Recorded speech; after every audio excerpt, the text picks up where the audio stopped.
So many people set out buy property to, change their life, to create a legacy, to make a difference so that, their children don't start off the same way they had to start. But it doesn't turn out that way for a lot of people. And why do you think that is? Interesting. I think there is one major mistake most people make who are property owners. Let's imagine a property investor. Let's call her Amber. Let's say Amber's got 8 properties. Let's say Amber's been investing in property for 20 years. She's literally used her salary. Then she's refinanced, bought another property, refinanced, bought another property, and built this portfolio of 8 properties. Now, if Amber's like most people, each of those properties are only generating £200 per month. From £200 per month, you are going to need 15, 20. If Amber's on a 6-figure salary, you're probably going to need 30, 40 of these properties in order to become financially free, in order to build the legacy you was talking about. That's where the problem is. The problem is most people don't realize there are only 3 types of money you can make in property. Obviously, I didn't say there's only 3 ways to make money.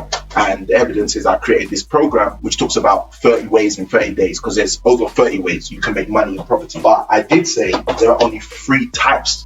So I usually use a pyramid to describe that. And if we want to describe those 3 ways, the first one is equity. So equity, as I guess a simple example is, in 2017, one of the properties that we bought was valued at £240,000 by a RICS surveyor. Now, we were able to buy that property for £136,000 just a few months after it was valued by the surveyor. So for those of you who are quick with maths, you'll be saying to yourself, wow, that's over £100,000 over discount. And you're totally right. Now, the great thing about that is if you do those kind of deals 10 times in 1 year, we become millionaires. And that's great. However, we've only become equity millionaires, which means we can't take that 100,000, take it to an Aston Martin showroom and buy a new DB11, because equity is money in bricks. So although equity is great, because it's stuck in bricks, it doesn't really make a difference unless you're able to take it out. In Amber's case, Amber's got a whole equity portfolio, maybe worth millions. However, she doesn't have money to live off. And as a result, she might be trying to keep up with the Joneses and literally living off borrowed money. The second type of money you can make is profits.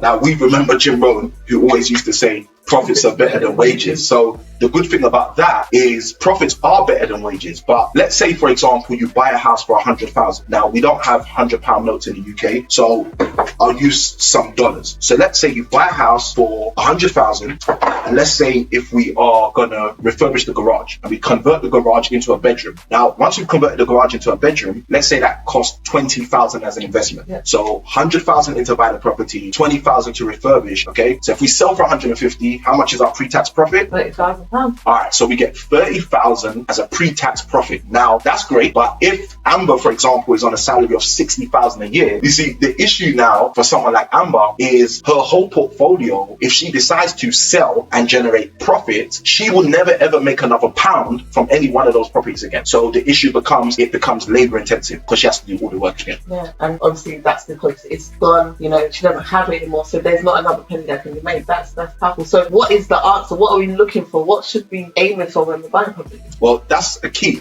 Obviously, different people are going to aim for different things. But in Amber's case, who's what we call property rich and cash poor, she needs to be focused on the third type of money you can make in property. That third type is known as cash flow. Now, the way I define it is cash flow is the residual recurring revenue that we have at our disposal. So cash flow is like the money that keeps on coming. So you take a moment to think about it. If you had to pick one out of these 3, which you thought was the best to replace a monthly income, or if you're 60 years young or older, to actually be a real pension, like not relying on Rishi Sunak or any of those other politicians, which of these 3 would you say is the best? I don't know. What do you think? For me, it has to be cash flow. I'd say 100%. I mean, if I was in Amber's position and I had, properties but not cash flow rolling in, and I still had to work a 9 to 5, I still had to go, on the school run and stuff like that, then I'd have to definitely be looking at my cash flow, because that's the thing that's going to get me free. And, I can then move on to look at the other ways of making money. But my first and foremost point has to be cash flow. 100%. So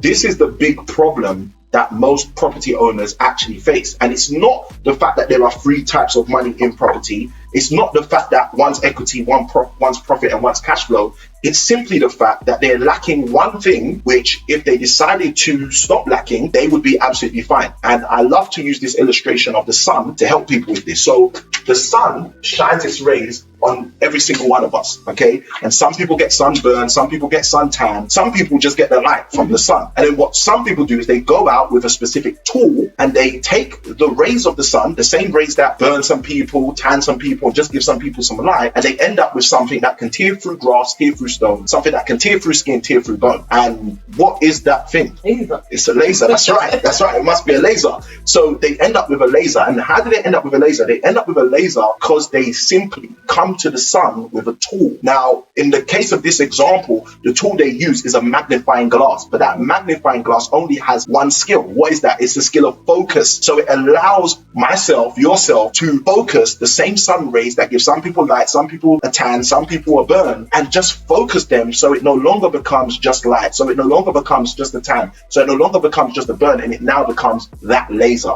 So I would encourage you to laser focus, get laser focused on the one type of property revenue that you desire to create. Now, one of the things I share with my students is focus on cash flow for now if you're trying to replace an income. But then straight after that, after you've built up that cash flow, when you've hit your target, whether that's £14,427, when you've got that cash flow target here, then move on to profits. Then maybe do 5 flips generating 10,000, 5,000, each flip, and store that up so you can then have your 25,000, 30,000, 100,000, 300,000 in the bank, and then shift into equity and be like, I just like buying properties in London. I love that. For me, what is most important that I get from what you just said is focusing on your goal. What is your goal? What is it that you need to accomplish for the here and now in property? If it is that you do want to replace your income, then the only answer is cash flow. And like Sandra said, once you've hit that goal, you can then move on to profits and to your equity. Awesome. Hope you got value from this video. Look forward to seeing you on another one. Take care.